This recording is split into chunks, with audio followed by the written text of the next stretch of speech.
OJK selenggarakan dialog akhir tahun dengan industri jasa keuangan. Dialog dilaksanakan 2 hari dengan membahas semua bidang tugas kewenangan OJK.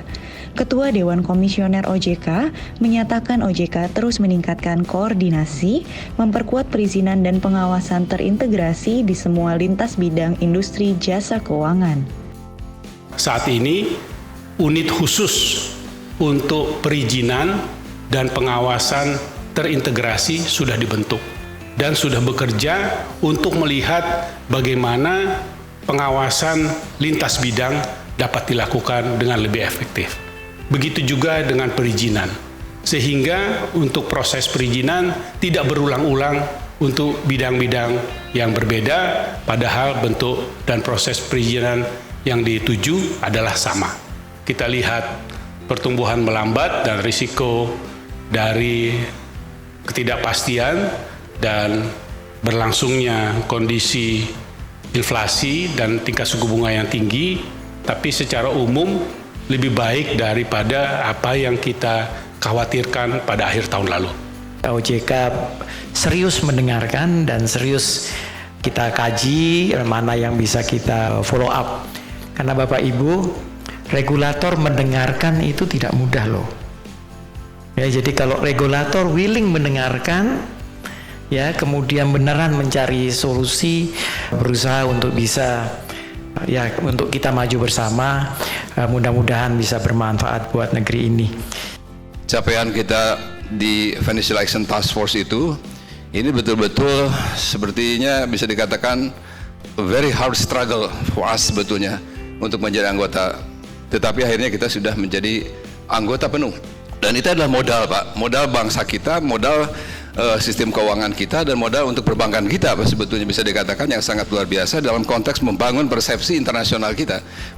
Penghimpunan dana di fundraise di pasar modal itu juga sudah melampaui target tahun ini. Saat ini total nilai penerapan umum telah mencapai 229,95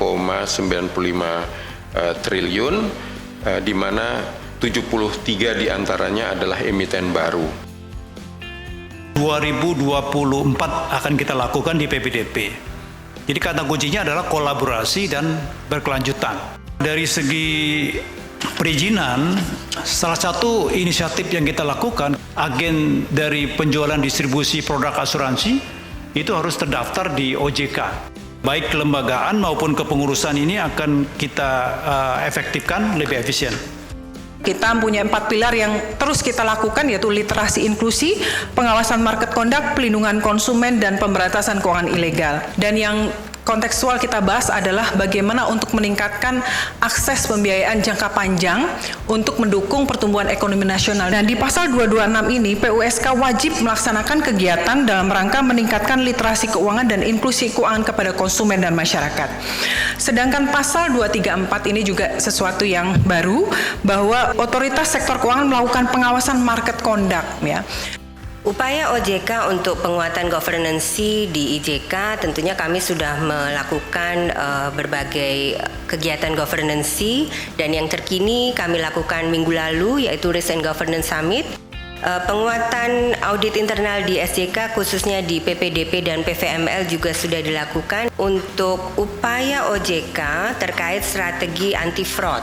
Yang tadinya POJK strategi anti fraud itu ada di masing-masing sektor, nantinya akan kita integrasikan, dan saat ini sedang berproses dan diharapkan itu akan bisa dirilis pada awal tahun depan.